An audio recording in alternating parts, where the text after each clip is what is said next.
Salam alaikum. Salut à tous. Bon, il n'est pas dans mes habitudes de faire des vidéos sur les pays que je visite, mais je m'arrête. Ça plutôt parce que YouTube, vous n'êtes pas habitué. Je le faisais sur Facebook. Quand il y a des enseignements à tirer, quand il y a aussi une vision politique des choses, et c'est tout ça que j'essaie de voir. Premier volet que je vais faire, c'est l'explication sur la situation, vu qu'on décrit toujours la Colombie par son côté narcotique, du Pablo Escobar et compagnie. Et bien sûr, le deuxième point qui me semble très important, c'est les enseignements politiques. C'est-à-dire, qu'est-ce que la gauche en Colombie, mais de l'Amérique latine, parce que je vais aller beaucoup plus loin. Et deuxièmement, par rapport à celle que nous avons en Europe. D'accord ? Et ensuite, bien sûr, l'histoire de la colonie, puisque c'était des colonies espagnoles, et qu'est-ce qu'il en est de ces colonies, ces ex-colonies espagnoles. Et puis, naturellement, ceux qui ont été victimes de la traite négrière, de l'esclavage, donc c'est-à-dire les Noirs et leur situation. Donc, alors, premièrement, concernant, on peut y aller, c'est sécurisé. Du début, moi, donc j'ai fait Bogota, j'ai fait Carthagène, Cali, et à la fin, Sant Andrés, c'est une île vers le Nicaragua qui était disputée par le Panama. Donc j'ai fait quand même les villes qui sont assez principales. La seule chose que j'ai pas fait, c'était Medellín, c'est-à-dire Medellín. Et donc, première observation, comme dans l'ensemble de l'Amérique latine, les Colombiens sont des gens chaleureux, c'est des vrais latins et d'une gentillesse. Et ça commence à la douane. Vous savez, souvent à la douane, on donne le tempo. Bienvenue. Chaque fois que je changeais d'aéroport, je prenais un vol intérieur, bienvenue, etc. Souriant. De tout le séjour, j'ai pas eu une embrouille nulle part. Ouais, pas une prise de bec, rien du tout. Quand vous demandez quelque chose aux gens, ils sont serviables. Donc, la gentillesse. C'est un peuple gentil. Est-ce qu'il y a un problème d'insécurité? Non. Voilà. Donc, pourtant, dans tous ces endroits-là, après, c'est toujours pareil. Vous savez, c'est comme en France. Tu vas dans certains quartiers, t'es risqué péril, comme on dit. Mais si vous restez dans les zones dites normales, bon, moi, j'ai pas été dans ces axes qui est présenté comme difficile. Et je vous expliquerai tout à l'heure, d'ailleurs, autre chose, notamment sur les favelas. Donc, pas de problème. Je vous invite à y aller, parce que c'est un pays qui a besoin de se développer, et notamment sur le plan touristique. En vol intérieur, par exemple, on vous parle jamais en anglais, qu'en espagnol. Hein. Voilà. Même dans l'avion, ils traduisent pas, hein. C'est que de l'espagnol. Bon, pour nous, c'est plus facile, puisque c'est une langue qui est assez proche du français. Donc, premier truc, vous pouvez aller en Colombie, et ils méritent qu'on aille en Colombie. Maintenant, le volet politique, les enseignements, parce que j'ai fait quand même beaucoup de pays en Amérique latine, et Inch'Allah, au mois de février, je vais tout la compléter, toute l'Amérique du Sud, de me la taper, c'est que, premièrement, la gauche, là-bas, ça n'a rien à voir avec notre gauche. Toute l'Amérique latine, et non, mais même à l'époque, quand vous parlez au Venezuela avec Chavez, la gauche, elle prend son fait et son inspiration sociale dans la religion. Ce sont des gens qui sont très catholiques. Quand je dis très, c'est très catholique. Alors, de temps en temps, je ne vous cache pas qu'il y a un petit peu de déviance et du catholisme, plus certains fétichismes, certains trucs comme ça. Mais en gros, ce sont des catholiques. Et qu'est-ce que c'est agréable d'arriver dans un pays qui soit croyant comme ça. Et en Amérique latine, ils sont attachés. Et la gauche, notamment Chavez, qui est un des leaders les plus charismatiques, il faut savoir qu'en Amérique latine, donc c'est une gauche catholique. Et qui, même à l'époque où il y avait Castro, il faut savoir que souvent l'erreur qui a été faite, c'est croire que Castro était le même que l'URSS, l'Union soviétique, donc avec le stalinien, rien à voir. Ils ont eu des accords qui ont été faits parce qu'ils avaient un ennemi commun qui était à 1 heure de Cuba, qui est en Floride, les États-Unis. Donc c'était leur centre d'intérêt. Mais Castro n'a strictement rien à voir avec l'Empire soviétique. L'Empire soviétique, c'est quoi avec Staline, tout ça? Vous vous rappelez, ça m'a valu ma place d'adjoint au maire, entre autres, quand j'avais dénoncé que je disais que l'idéologie laïcarde, c'est-à-dire ceux qui ont la négation de la religion, ceux qui sont anti-religion, avaient tué plus que Daesh à l'époque. Et là, ces faits me donnent raison, hein. Parce que Staline, c'était déjà plus de 87 000 prêtres de tués. C'était des centaines de milliers de personnes tuées parce que croyants, parce que orthodoxes, par exemple. Et donc, parce que la culture, l'idéologie de cette politique, de cette extrême gauche, ils pensent que la religion, c'est l'aliénation de l'être humain et que l'émancipation de l'homme passe sans la religion. C'est une idéologie figée. Et donc, tout le corpus idéologique de gauche que nous avons eu en France et en Europe vient de cette gauche-là, qui vient donc de l'Est, du côté soviétique, où ils sont gangrénés par cette idéologie de faire la guerre aux religions. Et donc, c'est pour ça que je dis laïcard, d'accord? Ça veut dire que c'est qu'ils sont contre la laïcité, puisque la laïcité, comme concept, c'est la liberté religieuse. Sauf qu'eux, ils leur font dire autre chose. Ils veulent qu'elle soit plus loin. C'est qu'il faut que ça soit vraiment innée, la religion. Donc, vous voyez, donc on est sur deux positionnements de gauche, mais factuellement complètement différents. Entre la gauche européenne et française notamment, ce qui nous intéresse, et qui est donc plutôt prend sa source, prend sa genèse sur le stalinisme, et puis je vous parle bien sûr de Mao, hein, vous voyez, hein, tous les gens qui ont fait le parcours, notamment au Parti Socialiste, etc., c'est des gens qui sont inspirés par Mao et compagnie. Les Mélenchus, hein, Mélenchon et tout ça, c'est toute cette sauce-là, d'accord? Et c'est ça qui me faisait rire quand il disait mon frère Chavez, proche de l'Amérique latine, la gauche. Non, ça n'a rien à voir.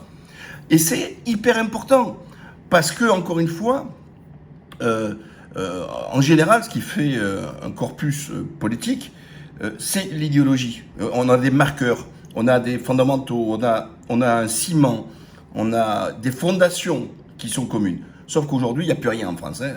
La droite, elle n'est plus la droite, la gauche n'est plus la gauche, il n'y a rien, il n'y a plus rien. Donc il n'y a plus de fondamentaux, il n'y a que du pipi-caca et interagir sur des faits divers ou sur des sujets, mais complètement à la ramasse. Il n'y a plus, voilà. C'est fini l'heure de vérité, ce qu'on connu le plus ancien, des musiciens, avec des gens qui ont de la culture, qui ont de l'intellect, et puis il y avait des épaisseurs politiques. Voilà.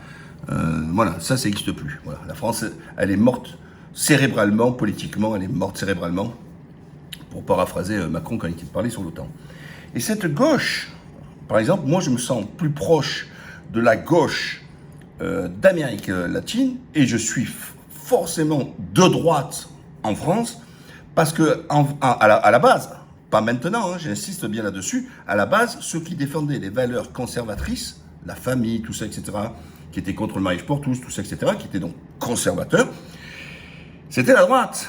Et donc, et même sur le mérite, l'ascenseur social, tout ça, c'est des valeurs de droite en France. Sauf que la droite en Amérique latine, c'est pas du tout aussi la même. C'est une droite égoïste, égocentrique, reproductive, c'est-à-dire les riches, notamment les blancs, font des enfants de riches qui souvent envoient leurs enfants aux États-Unis faire des études, etc. Et donc, c'est une caste, voilà, qui roule que pour cette caste, voilà. Et puis cette gauche en Amérique latine, c'est pour ça que je dis que je me sens plus proche, qui est pour l'émancipation, qui est par l'éducation, ce qui est vachement important, l'éducation, l'accès à la santé, etc., etc., etc. Donc, voilà un petit peu les enseignements qu'on peut avoir entre une gauche d'Amérique latine et une droite d'Amérique latine, avec une gauche et une droite que nous avons en Europe, et plus particulièrement, et plus précisément, en France. Ensuite, qu'est-ce qui se passe là-bas? C'est ce qu'on appelle des jeunes démocraties qui sont victimes, parce qu'on fait le procès de l'après-colonial français, mais, excusez-moi, mais l'après-colonial espagnol, il n'y a rien à jalouser la France. C'est même pire. Prenons la Colombie. Et je l'ai mis sur Instagram et sur Facebook, là-dessus, une vidéo où, il n'y a pas longtemps, juste avant mon arrivée, les Indiens, puisque il faut savoir que c'est des populations qui sont cosmopolite. Nous avons des noirs qui sont les héritiers, j'allais dire, des héros qui ont réussi à traverser dans le cadre du commerce triangulaire, c'est-à-dire l'esclavage, parce que rappelez qu'il y a quand même 2 millions de morts minimum qui sont morts dans les bateaux avant d'arriver dans les Caraïbes, puisque ils partaient donc d'Europe, les Portugais, les Espagnols, les Anglais aussi, ils partaient sur la pointe, souvent à partir du Sénégal, de Gorée, et qui ramenaient les esclaves donc les plus proches des Amériques, et qui ça commençait par la Jamaïque ou Santiago de Cuba, etc., et puis qui dispersaient. Et c'est important ce que je vous dis parce qu'on retrouve dans certains pays d'Amérique latine des endroits, des villes qui sont fortement de la communauté noire. Voilà, parce que c'est la suite de leur déportation, on peut appeler ça une déportation, de leurs anciens, victimes de l'esclavage. Et donc, par exemple, vous allez Bogota, très peu de noirs. Par contre, vous avez la Bonaventura, fortement de noirs. Carthagène, c'est noir, c'est vraiment les descendants, etc. Donc, vous voyez déjà même dans la situation, mais vous allez à Cuba, vous allez à Santiago de Cuba, c'est très noir. Bon, la Jamaïque, on n'en parle même pas. Alors que dans d'autres lieux, c'est encore différent. Donc une population, alors on va dire les autochtones, c'est-à-dire les racines, comme on aime bien dire en France, c'est-à-dire ceux qui sont les natifs de la Colombie, ce sont les Indiens. Et c'est de la même famille que vous allez avoir au Pérou, vous avez aussi chez les Guatémaltèques et tout ça, etc.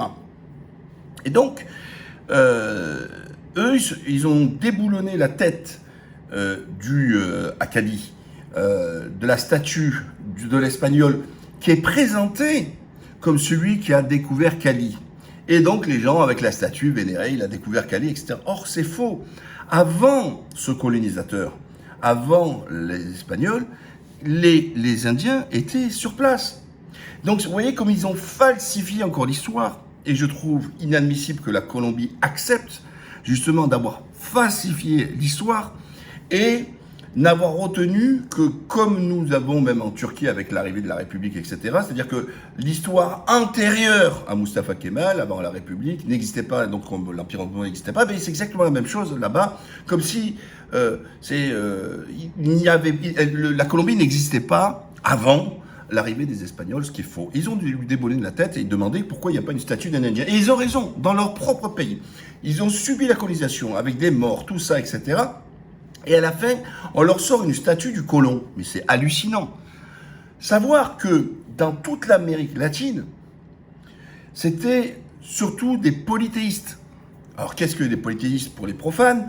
C'est ceux qui croyaient aux cailloux, aux trucs, je sais pas moi, j'invente, au soleil, aux trucs. Donc ça veut dire que c'est pas un Dieu unique, c'est ça le polythéisme. Le monothéisme, c'est les religions abrahamiques. Le judaïsme, la chrétienté et l'islam sont ce qu'on appelle des religions monothéistes avec un seul Dieu. Point barre. C'est les religions dites abrahamiques. Et ensuite, et d'ailleurs, même l'islam, quand l'islam est né en Arabie Saoudite, les autochtones, ceux qui étaient sur place, étaient des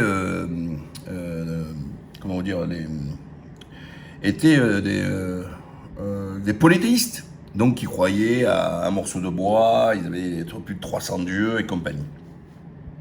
Et donc, le catholicisme a été importé, imposé, même forcé par les Espagnols, par les colons espagnols.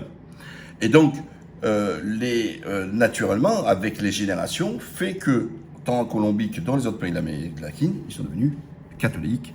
Et ensuite, et comme ils étaient toujours avec une forte croyance, comme je disais tout à l'heure, avec des petits gris-gris et compagnie, ça a été un mix, donc ils ont gardé un peu de gris-gris ajouté au catholicisme.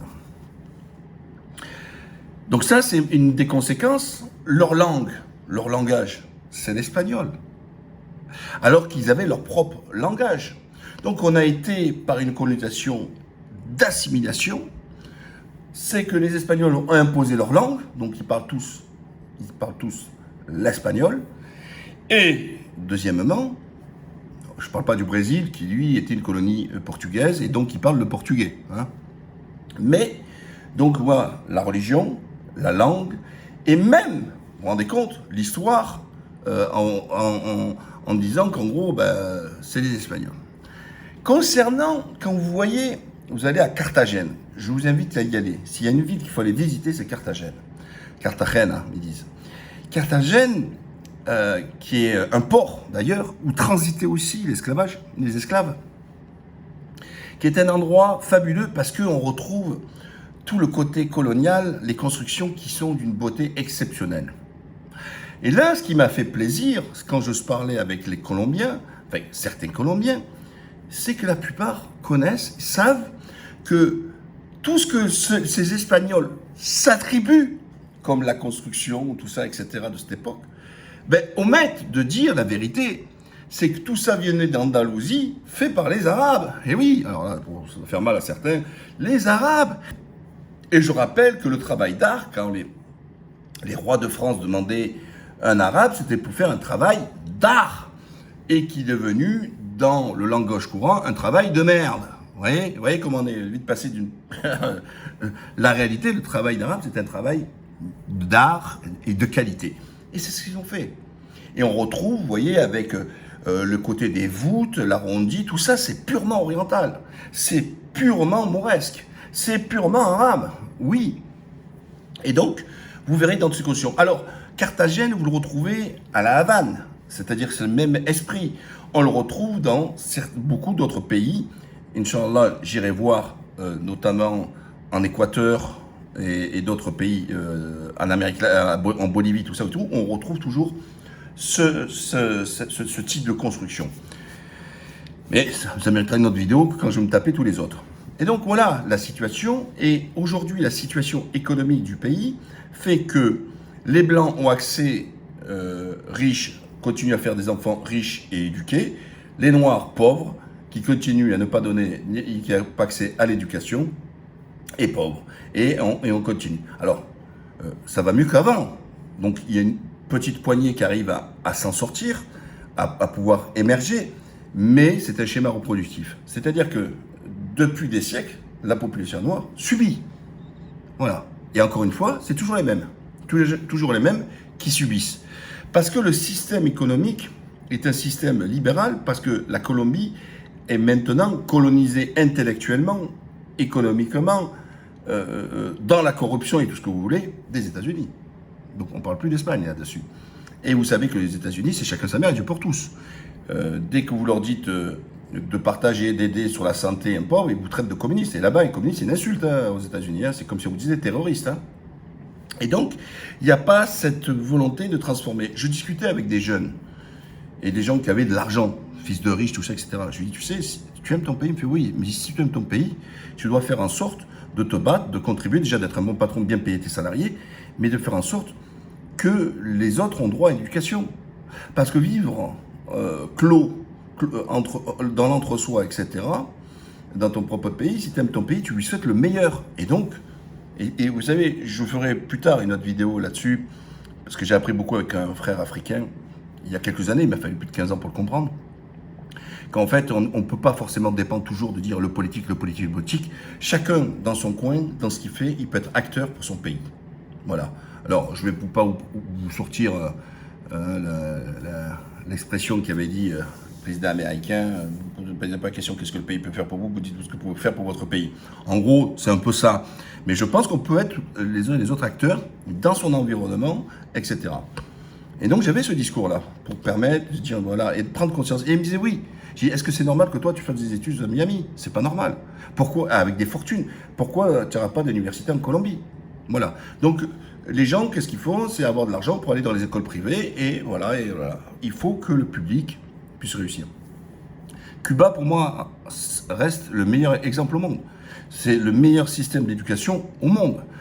Et c'est le meilleur système de santé au monde. En France, on fait cocorico. Non, non. Allez voir les Cubains. C'est un sacré niveau. Après, le reste, bien sûr, on peut contester le fait qu'il n'y a pas la liberté d'entreprendre, tout ça, etc. Ok, très bien, très bien. Mais c'est un autre sujet. Mais c'est important de le savoir. Et donc, moi, je souhaite de tout cœur que justement, tant en Colombie que dans les autres, ils coupent leur lien avec les États-Unis, parce que les États-Unis, c'est un système individualiste, et que chaque fois que vous voulez dire un peu de collectivisme, un peu de solidarité, un peu de fraternité, ils disent non, non, non, vous êtes communiste, c'est pas possible, c'est chacun sa mère et chacun pour sa gueule. Et donc voilà. Et d'ailleurs, c'est plus facile pour les Colombiens d'accepter un système un peu collectiviste, c'est-à-dire un peu redistributeur, hein, que chacun participe, un esprit un peu, comment dire, mutualiste, on va dire, c'est-à-dire on donne en fonction de ses moyens et on perçoit en fonction de ses besoins, c'est ça, un peu, pas trop, voilà, mais il en faut un peu de social, etc. Parce que dans leur culture très catholique, c'est important aussi de le savoir, ils ont cette fibre sociale en eux, parce que ils prennent racine de leur côté social, famille, tout ça, etc., de leur religion catholique. Concernant un peu les musulmans, il faut savoir qu'il y a des juifs qui ont été chassés, comme d'habitude, ils ont toujours été chassés un peu de partout, il y a des histoires à travers les juifs, notamment à Cali, tout ça, etc., qui étaient très riches, etc. Donc il y a des juifs en Colombie, oui, et qui ont subi aussi des brimades, un peu quelques brimades, etc. Et concernant les musulmans, c'est des gens qui sont convertis. J'ai pu participer à un jouma là-bas à Sant Andrés, donc pas très nombreux, mais je sais qu'à Medellín, il y en a beaucoup plus. J'ai vu à Bogota aussi la mosquée, mais comme j'étais pas là pour le vendredi et je l'ai découvert sur la route. Donc il y a de plus en plus une population musulmane et il n'y a aucun souci avec les autres catholiques, ça se passe bien et ça se passe de façon fraternelle. Voilà, j'espère n'avoir rien à oublier. N'oubliez pas de vous abonner, de partager et compagnie. C'est ce que je voulais vous dire un peu sur les enseignements de la Colombie sur le volet politique. Et puis, je vous invite d'y aller, même pour ceux qui peuvent, bien sûr. C'est pas donné, c'est pas coté. Hein. Je sais très bien. Mais ceux qui peuvent, bon, lâchez un peu la Thaïlande, allez en Amérique latine et allez en Colombie. Voilà les amis, à la prochaine. Salam alaikum.